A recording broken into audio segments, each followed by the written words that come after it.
Let's read on to chapter 10.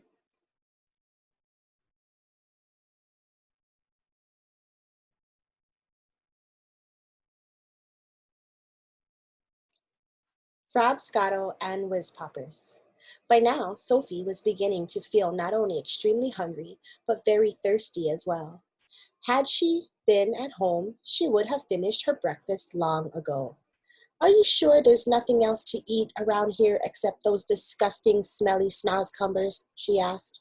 Not even a fizzwinkle, answered the big friendly giant. In that case, may I please have a little water? She asked. Water, said the BFG, frowning mightily. What is water? We drink it, Sophie said. What do you drink? Frobscottle, announced the BFG.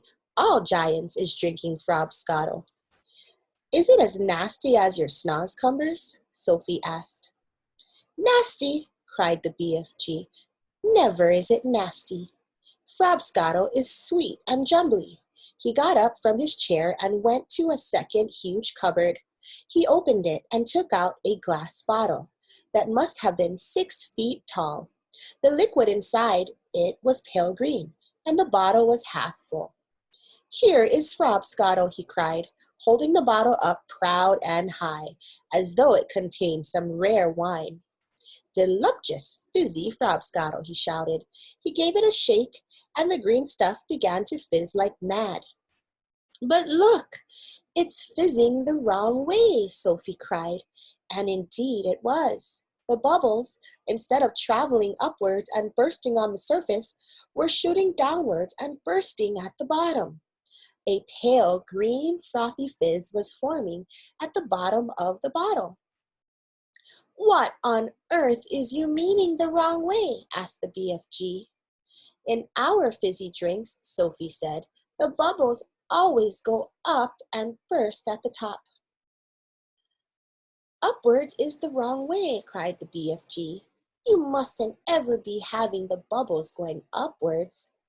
That is the most flashbunking rubbish I ever is hearing. Why do you say that? Sophie asked. You is asking me why? Cried the BFG, waving the enormous bottle around as though he were conducting an orchestra. You is actually meaning to tell me you cannot see why it is a scrawny mistake to have the bubbles flying up instead of down? You said it was flashbunking. Now you say it's scrawny. Which is it? Sophie asked politely. Both, cried the BFG.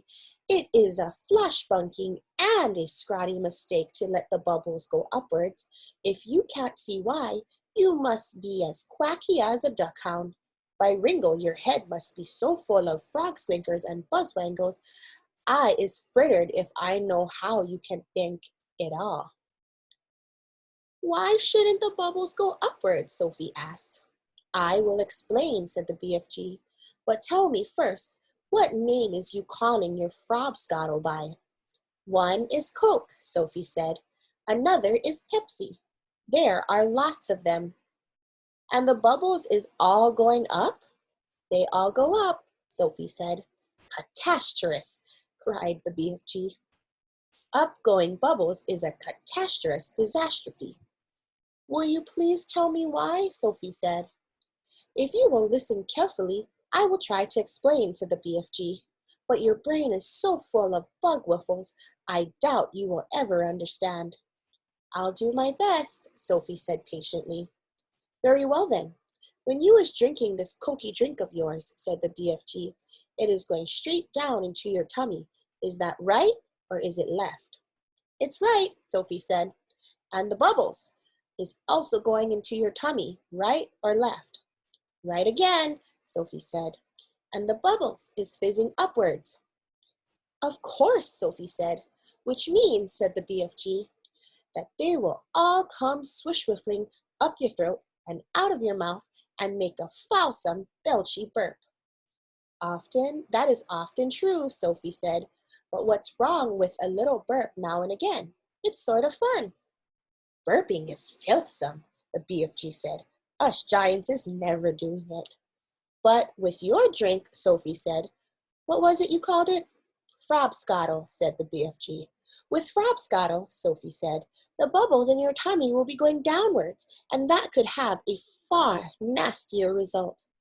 Why nasty? Asked the BFG, frowning. Because, Sophie said, blushing a little, if they go down instead of up, they'll be coming out somewhere else with an even louder and ruder noise. A whiz-popper, cried the BFG, beaming at her. Us giants is making whiz-poppers all the time. Whiz-popping is a sign of happiness. It is music in our ears. You surely is not telling me that a little whiz-popping is forbidden among human beings. It is considered extremely rude, Sophie said. But you is whiz-popping, is you not, now and again? Asked the BFG. Everyone is whiz-popping, if that's what you call it, Sophie said. Kings and queens are whiz-popping. Presidents are whiz-popping. Glamorous film stars are whiz-popping. Little babies are whiz-popping. But where I come from, it is not polite to talk about it. Redunculous, said the BFG. If everyone is making whiz-poppers, then why not talk about it? We is now having a swiggle of this delicious Frobscottle, and you will see the happy result. The BFG shook the bottle vigorously. The pale green stuff fizzed and bubbled. He removed the cork and took a tremendous, gurgling swig. It's glumming, he cried. I love it. For a few moments, the big friendly giant stood quite still, and a look of absolute ecstasy, circle, began to spread over his long, wrinkled face. Then suddenly the heavens opened, and he let fly with a series of the loudest and rudest noises Sophie had ever heard in her life. They reverberated around the walls of the cave like thunder, and the glass jars rattled on their shelves. But most astonishing of all, the force of the explosions actually lifted the enormous giant clear off his feet like a rocket. Whoopee! He cried, when he came down to earth again. Now that is whiz-popping for you. Sophie burst out laughing. She couldn't help it. Have some yourself, cried the BFG, tipping the neck of the enormous bottle towards her. Don't you have a cup? Sophie said. No cups, only bottle. Sophie opened her mouth, and very gently the BFG tipped the bottle forward and poured some of the fabulous Frobscottle down her throat. Oh gosh, how delicious it was! It was sweet and refreshing. It tasted of vanilla and cream, with just the faintest trace of raspberries on the edge of the flavor. And the bubbles were wonderful. Sophie could actually feel them bouncing and bursting all around her tummy. It was an amazing sensation. It felt as though hundreds of tiny people were dancing a jig inside her and tickling her with their toes. It was lovely. It's lovely, she cried. Just wait, said the BFG, flapping his ears. Sophie could feel the bubbles traveling lower and lower down her tummy, and then suddenly, inevitably, the explosion came. The trumpet sounded, and she too made the walls of the cavern ring with the sound of music and thunder. Bravo! Shouted the BFG, waving the bottle. You is very good for a beginner. Let's have some more. Now that the read aloud is over, go ahead and get out your packet and fill out the sequencing portion of chapter 9 and 10. It says, put the following statements in chronological order using the numbers 1 through 5. There are 5 statements here. Go ahead and put them in order. If you do have to go back and reread, go ahead and do so.